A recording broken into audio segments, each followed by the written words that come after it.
Okay, I want to talk about this worker co-op study from Ben Craig and John Pencavel. The reason I want to bring this one up is that it's referenced in many meta-analyses as well as Bosch's research document as one of these studies that empirically proves co-ops are more efficient. I had this other link from this like UK worker co-op study, and like here's a quote from it. Craig and Cable and this other study here apply both the estimated production functions to the current inputs of each group of both firms. Both studies that find, on average, overall firms can produce more with the technology employee-driven firms. In other words, the way worker co-ops organize production is more efficient. Now, there's a little bit misleading information here.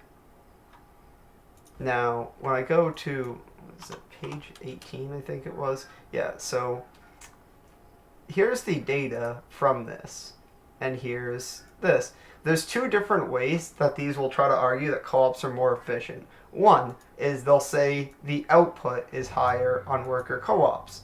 Now that is true. Worker co-ops do have more, although less than unions. The reason for this is a classical company, you only have usually 1 to 2 people starting the company. Worker co-op will usually have around 4 to 6, could be more, but the company itself will be bigger, so they will have higher output. But then if you look at worker hours, you're like, okay, co-ops actually have more worker hours than unions and lower output than unions. And you look at classical and you see about 3 times the worker hours for double the output. This isn't, that isn't very good, but they're going to be arguing based on log inputs and lot size, which, the log inputs, and in the lot size, those are going to be depending on what you're producing as this plywood factory. It's also going to be more efficient as your company's bigger. And I would also expect that the one that's more profitable is probably going to care a little bit less about getting every single inch there. But anyways, let's do the data to see like how you would actually determine efficiency in a way most people would actually value it. You would see as worker output divided by worker hours, you can see how efficient you are per hour.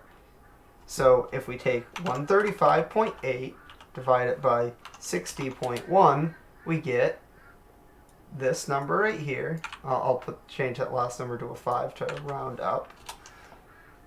Output per hour for the co-op. I'll put co-op there. Didn't need to be quotes. Now for the classical company, we will take 68.6, and then we will divide it by the worker hours, which we can see is the 22.4. We will divide that, and we get this number. So normal is output per, I can't type right now. Now, if we wanted to see how efficient that is, we would divide that by, we would say that normal produces, oops, that didn't actually copy. We would say that they are 32.6% more. Or if we were going to see how productive the other one is of that,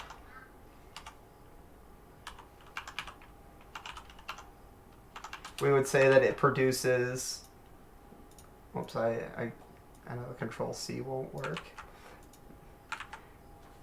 We would say that it produces of the production.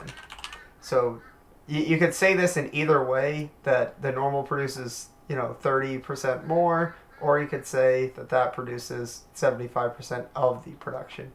Either way would be acceptable depending on how you're talking it. Now, that's just plywood. Now let's go into veneer, where that's actually only union. It does not actually mention co-op for the veneer. Okay, it mentions for plywood and veneer, it does. Okay, here's another thing I want to tell you guys about studies. Somebody else has said this quote to me, and I'm going to kind of paraphrase it. I think it's pretty accurate. When you're looking at a study, studies are a lot like clothing. Sometimes what's more important or more impressive, you want to know what's underneath. You want to know what they're leaving out. You don't want to actually know what this put this data is you want to know what they're leaving out. It seems like they left off co-ops here for a reason. I'm going to assume that this one's going to have a higher number for normal compared to co-ops. Oh yeah, that's like 2 for co-op, and more like about 4 for classical. So let's get that math out here. Now this is for both of these combined because they left out vernier.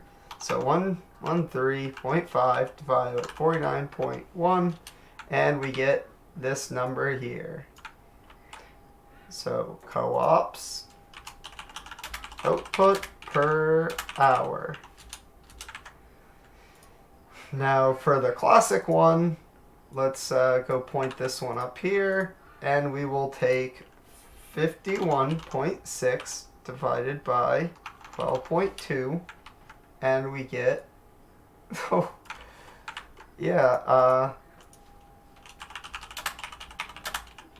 hour. And if we divided that by the 2.1 or 2.316, we get that it is 82.97 round up. Change that to a percent though. Or efficient per hour. That's pretty insane for the veneer. I don't know actually why that is, but again, if we wanted to do this data the other way around, we would say that you're producing 54%.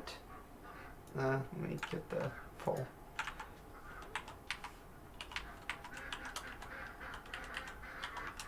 Of the output per hour. So you could say either of these two things, that you're producing 83% more or you're producing 55% of the output. This is what this study says. This data is right here. People can see. This is from Ben Craig and John Van Kavel. It is from page 18 out of 54 in this PDF, or page 138 in the book here. Now, if we do look at the log inputs, though, like, let's see, this is, like, completely a worthless metric, though, like, to see, like, you know, how much you get of this, like, output per here, like, I don't know why you would be trying to measure this. Oh, also, that won't actually be applicable because the lath size is smaller on the classical one, so you can't really compare those two. Yeah, well, anyway, here's the metrics that I would say would be more impactful. So for all mills combined, you have 83% more efficiency from the way a normal company is run. This does not mean that a co-op will, you know, go bankrupt, but it just means that in general, it should be less efficient. There may be some area where worker co-op actually does do better, but this study does not give data to say that it was better for plywood. And I'm also very upset with them leaving out co-ops on the veneer, but they left it for plywood and veneer total. So they did clearly take this data point because they could not have made this one without having both points. So why they only included plywood and then plywood and veneer, I think that was definitely their bias in there. It could have just been a mistake. I will say that. But now for the all mills together, though, not just those two. This will be for the last point. We have 132.1 divided by 53.5, and we get this number right here for all mills co-op.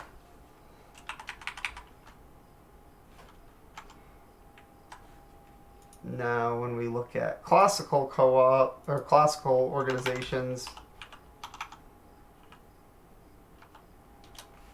we get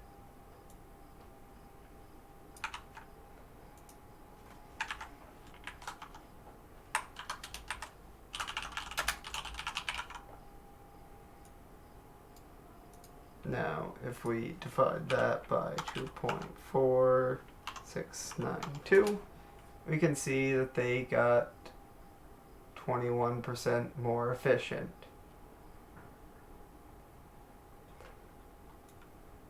Now, I'm kind of wondering why the all mills. I'm wondering what the other mills were that were different, but it's kind of a moot point. So then, if we were going to do the other way around, 2.4692 divided to 2.9912, and we would say that they have 80% of the production. Turn that to a percent, 82% of the production overall. So this is a study that's specifically trying to prove co-ops work. They've, left out data in the other points that are showing that doesn't, and like this study does not give any evidence that they are actually better. This one mentions multiple times where it's talking about productivity. It's like, this is what I'm confused about. They specifically mentioned productivity, and they're trying to argue like, oh look, these show that these firms do much better. And you can conclude that if you want to use misleading numbers. But if you're looking at metrics where anybody else would look at, apparently output is not actually listed in this study at all. But anyways, that's basically what I want to talk about here, that in every single one of these categories, except for the one where co-op is not listed, co-ops seem to do much worse. And when we look at plywood and veneer, the co-ops do the worst in that one, being only 54% of the output. So I'm assuming the veneer ones, because we can look at that plywood was only 32% more, and plywood and veneer combined were 82% more, I'm going to assume that the veneer were more than twice as fast for the classical ones. Which, I mean, we can kind of see that based on how you can see union versus classical there. You have almost 3 for the classical, and you have about 1.5 for union. So if we, take how these other ones where union is always better than co-op in every category, like we would assume that the difference between classical and union there should be a bit bigger, but that's extrapolation that I don't actually have evidence to prove just based on these few data points, but that would be my assumption. So yeah, Bausch's study here, like, it's bullshit. And I don't think that he even actually reads studies. He reads like what somebody else wrote about a study and is like, this person's an expert, I'm going to go with there, and he ignores data. I do not actually care about anybody who writes studies or what their opinions are. I care only about what the data is. Now, their opinions may be right, they may be wrong, but if their argument is correct, it should be based on the data. And there's nothing like in this study, like I have read over this study, there's nothing in it that kind of says that this data is false. Like, they don't have other reasons why this data could be there, but they just argue different things. Like, oh yeah, here's data, here's some mix, and like based on how you want to, interpret that, you could say co-ops are better or worse. I'm using based on output and worker hours. I will state something right here. Worker hours does not mean that that's one worker doing this much. If you have 5 workers working 1 hour, that is 5 worker hours. If you have 1 worker working 4 hours, that is 4 worker hours. You could have less workers and have more worker hours. Like, in general, the more worker hours you would have, the more employees you would have, but it would depend on how long the shifts are. So I don't know how many hours these were based on there. I would make the assumption that co-ops probably have less hours worked, and that's probably why they're going to have worse performance with the worker hours, because when people first get to work and as they're getting ready to leave work, they're going to be a little bit less productive at certain times. Also, co-ops typically have more control over which hours you work, so people can choose to work more or less, where in a traditional company, your manager's basically going to be like, okay, like here's the hours we're going to need for optimal efficiency, or not even optimal, but like closer to optimal, and they're going to be spreading people out perfectly. If you have 10 people coming in where you only need 5, those extra 5 people aren't going to be as productive as they would be at a time where you have 0 people and need 5. You get what I'm saying? Like there's differences where you can have a different amount of worker hours but still actually get more productivity. And I think that's pretty much where I'm going to wrap this up.